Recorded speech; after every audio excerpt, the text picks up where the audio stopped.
Wow! எவ்ளோ பெரிய star. இது என்ன பெருசு? போரூர்ல இருக்கு பார், நம்ம ராசியான கடை பூர்விகா அப்ளையன்சஸ். பெருசா புதுசா உங்க வீட்டுக்கு தேவையான மொத்த அப்ளையன்சஸும் ஒரே இடத்துல. நம்ம ராசியான ஸ்டோர் பூர்விகா அப்ளையன்சஸ் இப்போது போரூரில். புதுசா பெருசா. வணக்கம் நண்பர்களே.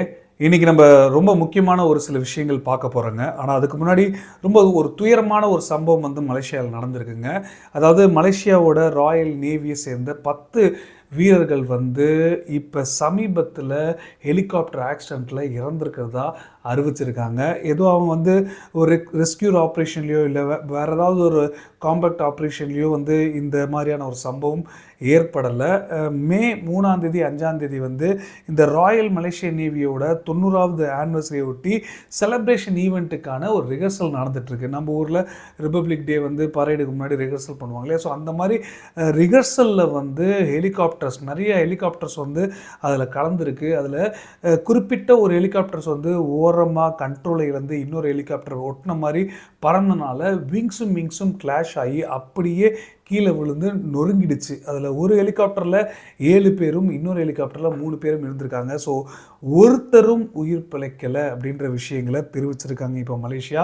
இருந்தாலும் மலேசியன் நேவி வந்து அது ஒட்டுமொத்தமும் வந்து பேஸ்குள்ளேயே நடந்த ஒரு சம்பவம். ஸோ பக்கத்தில் ஒரு ஸ்விம்மிங் பூல் இருக்குது, அதில் ஒரு ஹெலிகாப்டர் விழுந்திருக்கு. இன்னொரு பக்கம் வந்து ரன்வே ட்ராக் போட்டின மாதிரியே வந்து விழுந்திருக்கு அப்படின்னு சொல்லியிருக்காங்க. ஸோ கடைசி வரைக்கும் முயற்சிகள் பண்ணலாம், யாராவது ஒருத்தராவது காப்பாற்ற முடியுமான்னு பார்த்துருக்காங்க. ஆனால் இதுக்கான வாய்ப்பே இல்லாமல் போயிருக்கு. இது கடைசியாக வந்த ஹெலிகாப்டர் தான் வந்து ஒரு முக்கியமான காரணம். ஸோ அந்த ஹெலிகாப்டர் வந்து கரெக்டாக பயணிக்காமல் அது அப்படியே லைட்டாக கொஞ்சம் க்ராஸாக போனனால அது ஓட்டுநர் கண்ட்ரோலை இழந்து இன்னொரு ஹெலிகாப்டர் மேலே மோதிருக்கு. ஸோ இதுதான் விபத்துக்குள்ளான ஒரு முக்கியமான காரணம் அப்படின்னு சொல்லியிருக்காங்க. இந்த ஹெலிகாப்டர்ஸ் வந்து மாடல்ஸ் பார்த்திங்கன்னா HOM M503, அதுக்கப்புறம் மெக்கன்ஸ் எல்லாமே வந்து ஏர்பஸ் நிறுவனத்தை சேர்ந்த ஒரு ஹெலிகாப்டர் தான். இப்போ இந்த ஹெலிகாப்டரோட மாடலையோ இல்லை வேறு எதையும் நம்ம ப்ளேம் பண்ண முடியாது. ஏன் அப்படின்னா அந்த வீடியோவில் தெளிவாக தெரியுது, இது வந்து அந்த குறிப்பிட்ட ஹெலிகாப்டரோட கடைசியாக வந்த ஹெலிகாப்டரோட ஓட்டுநரோட கவனக்குறைவினால தான் இந்த மாதிரியான ஒரு சம்பவங்கள் நடந்திருக்கு அப்படின்னு சொல்லியிருக்காங்க. ஸோ இது கண்டிப்பாக ஒரு துயரமான சம்பவம் தான். இருந்தாலும் நம்ம ஒரு விஷயத்தை யோசிக்க வைக்குது. அதாவது என்ன தான் வந்து ஹெலிகாப்டர் மாடல்ஸோ இல்லை என்ன தான் சொபஸ்டிகேட்டடான நம்மக்கிட்ட ஏர்க்ராஃப்ட்ஸ் இருந்தாலும் வந்து அதில் இருக்கிற ட்ரெயின்டு பைலட்ஸ் அப்படின்றது ரொம்ப முக்கியத்துவமாக இருக்குது. ஸோ இதை நான் லிங்க் பண்ணி சொல்கிறேன் அப்படின்னா LACயில் நம்ம பார்த்துருக்கோம், தாய்வான் கிட்ட அக்ரஷன், அதுவும் குறிப்பாக அவங்களோட சைனா கொடுக்குற இந்த ஏர்ஃபோர்ஸோட ப்ரெஷரை விட கம்பேர் பண்ணும்போது LACயில் கம்மி. ஸோ LACயில் நம்மளோட ஏர்ஃபோர்ஸுக்கு வந்து அட்வான்டேஜ் நிறையா இருக்குது, ஸ்ட்ராங்கான பொசிஷனில் இருக்காங்க. ஸோ அவங்களோட பைலட்ஸை வந்து சீனா நம்பலை. அதனால தான் LACயில் வந்து பெருசாக அவங்களோட ஏர்க்ராஃப்ட்ஸை எதுவுமே வந்து பயன்படுத்தலை. ஸோ இதை நான் உங்களுக்கு முதல்ல சொல்லணும்னு நினச்ச ஒரு விஷயம். இப்போ நம்ம முக்கியமான தகவலுக்குள்ளே போவோம். முடிஞ்ச அளவுக்கு ஸ்கிப் பண்ணாமல் வீடியோவை முழுசாக பாருங்கள். நண்பர்கள் சேனலுக்கு புதுசாக வந்தீங்கன்னா சப்ஸ்கிரைப் பண்ணி உங்களோட ஆதரவுகளை கொடுங்க. ஸோ இப்போ ஈரானுக்கும் இஸ்ரேலுக்குமான பிரச்சனைகள் நாளுக்கு நாள் அதிகரிச்சுக்கிட்டு வந்துக்கிட்டு தான் இருக்குது. சமீபத்தில் அதாவது ஈரானோட ஃபாரின் மினிஸ்டர் என்ன சொன்னார்னா, நாங்கள் நியூக்ளியர் வெப்பன்லாம் எங்கள் கிட்ட அந்த மாதிரியான யோசனைகள் கூட கிடையாது, நாங்கள் எப்பொழுதும் அமைதியை அதாவது பீஸை தான் நாங்கள் விரும்புகிறோம் அப்படின்ற ஒரு சில ஸ்டேட்மெண்ட் வந்து விட்டார். ஆனால் ஈரானோட MP இப்போ சமீபத்தில் முகமது ஜாவேத் அப்படின்றவர் வந்து ஒரு முக்கியமான கருத்தை இன்னொரு ஸ்டேட்மெண்ட் வந்து விடுறாரு. அதாவது அவர் என்ன சொல்கிறார் அப்படி பார்த்தீங்கன்னா, எங்களோட சுப்ரீம் லீடர் ஆணையிடட்டும், எங்களுக்கு வந்து பர்மிஷன் மட்டும் கொடுக்கட்டும், நாங்கள் ஒரே வாரத்தில் நியூக்ளியர் பாம் டெஸ்டிங்கை வந்து நாங்கள் இப்போ சோதனைகளுக்கு ரெடி பண்ணிடுவோம் அப்படின்ற விஷயங்களை வந்து அவர் தெரிவிக்கிறாரு. அது மட்டும் இல்லாமல் அவர் தான் வந்து ஈரான் பார்லிமெண்ட்டோட நேஷனல் செக்யூரிட்டி ஃபாரின் பாலிசி கமிட்டியில் ஒருத்தராக இருக்கார். ஸோ இவர் வந்து இப்போ சமீபத்தில் இஸ்ரேல் தாக்குதல் நடத்தின உடனே, சிரியாவில் தாக்குதல் நடத்தின உடனே ஈரான் கண்டிப்பாக ரிட்டாலியேட் பண்ணுவாங்க அப்படின்ற ஒரு விஷயங்களை வந்து சொன்னவர். ஸோ ஈரானோட ரிட்டாலியேஷன் வந்து பயங்கரமாக இருக்கும் அப்படின்ற விஷயங்கள் சொன்னார். ஸோ அதுக்கேற்ற மாதிரியே ட்ரோன்ஸாக இருக்கட்டும், இந்த மிசைல்ஸ் தாக்குதலாக இருக்கட்டும், இது எல்லாத்தையுமே வந்து ஈரான் தரப்பில் கரெக்டாக பதிலடி கொடுக்கறதுக்கான முயற்சிகள் பண்ணாங்க. ஸோ அதே மாதிரி இப்போ இந்த நியூக்ளியர் பாம்போட டெஸ்டிங்கை பற்றியும் இவர் பேசுகிற இந்த ஒரு கருத்து வந்து கண்டிப்பாக எல்லாருக்குமே வந்து ஆச்சரியத்துக்குள்ளாக இருக்குது.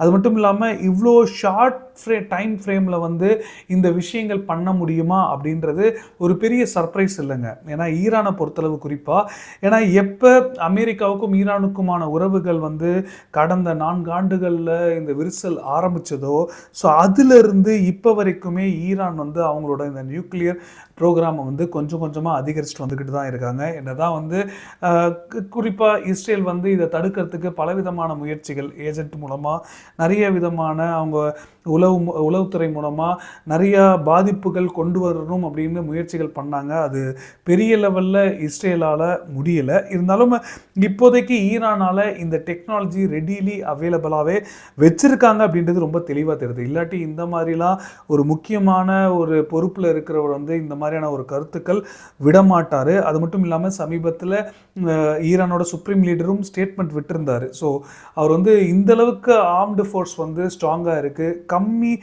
ஒரு காஸ்ட்டில் வந்து நிறைய கெயின்ஸ் வந்து நமக்கு கிடைச்சிருக்கு அப்படின்ற மாதிரியான ஒரு சில கருத்துக்கள் விட்டுருக்காரு. ஸோ இது எல்லாத்தையுமே நம்ம கொஞ்சம் கொஞ்சமாக இந்த டாட்ஸை லிங்க் பண்ணி பார்த்தோம்னா ஏதோ ஒரு திசையை நோக்கி பயணிக்குதோ அப்படின்ற ஒரு சந்தேகங்கள் வலுக்குது. அது மட்டும் இல்லாமல் அதாவது இன்டர்நேஷ்னல் சர்வதேச லெவலில் நியூக்ளியர் எக்ஸ்பர்ட்ஸ் வந்து என்ன சொல்கிறாங்க அப்படி பார்த்தீங்கன்னா கண்டிப்பாக இந்த சந்தேகங்கள் அதிகரிக்க ஆரம்பிச்சிருக்கு.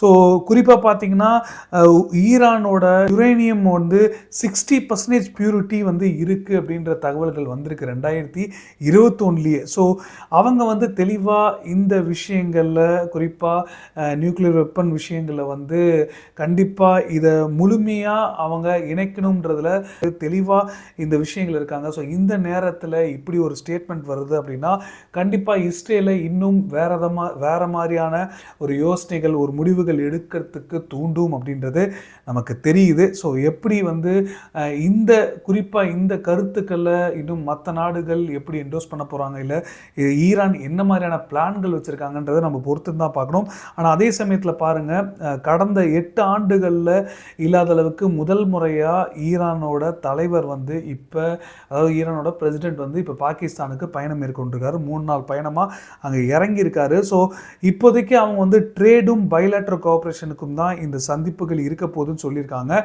இருந்தாலும் நல்லா பார்த்தீங்கன்னா குறிப்பாக கடந்த ஒரு சில ஆண்டுகளாக ஈரானுக்கும் பாகிஸ்தானுக்குமான பிரச்சனைகள் வந்து அதிகரிச்சிருக்கு. அதுவும் ஜனவரி மாதம் வந்து மிசைல் அட்டாக் வந்து பாகிஸ்தான் எல்லைக்குள் நடத்தினாங்க. அதுக்கு பாகிஸ்தானும் உடனே ரிட்டாலியேட் பண்ணாங்க.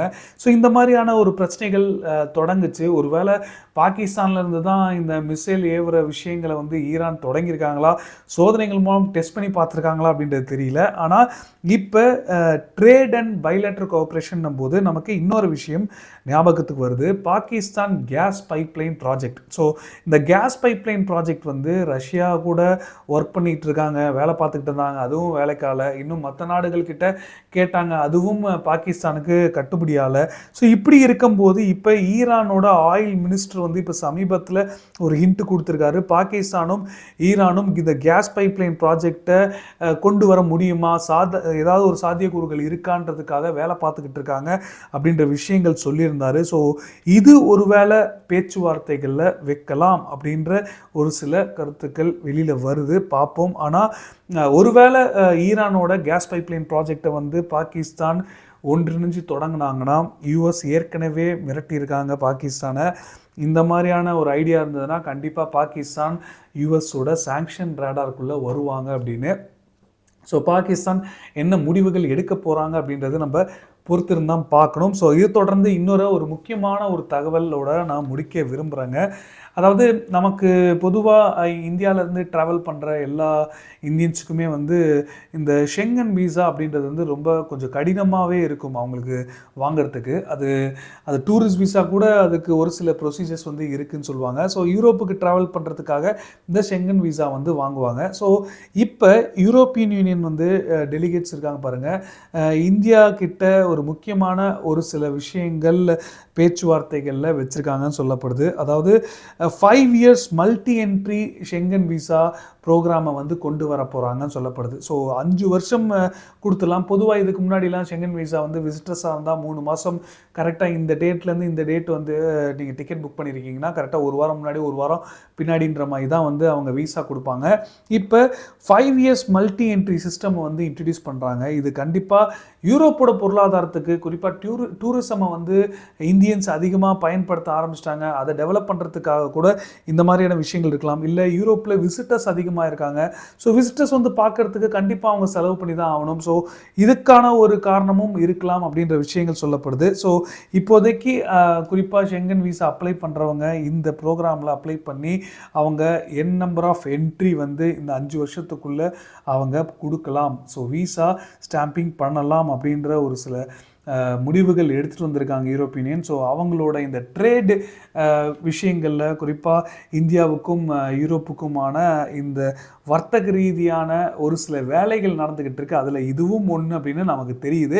ஸோ பொறுத்திருந்து பார்ப்போம் இன்னும் என்னென்ன மாதிரியான முடிவுகள், ஒருவேளை எஃப்டிஏ ஒட்டி இந்த மாதிரியான விஷயங்கள் நடக்குதா அப்படின்றது. ஸோ தொடர்ந்து சேனலோட இணைஞ்சிருங்க. ஸோ நம்ம வீடியோட நிறைவுக்கு வந்தாச்சு. இது தவிர வேறு ஏதாவது உங்களுக்கு கருத்துக்கள் இருந்ததுன்னா தாராளமாக கீழே கமெண்ட்டில் சொல்லுங்கள். இல்லாட்டி டேரெக்டாக நான் மெசேஜ் பண்ணி சொல்லுங்கள். நான் இன்ஸ்டாகிராம் லிங்க் வந்து டிஸ்கிரிப்ஷனில் கொடுத்துருக்கேன். ஸோ கடைசி வரைக்கும் இந்த வீடியோ பார்த்த அனைவருக்கும் நன்றி. ஜெய்ஹிந்த். பாய்.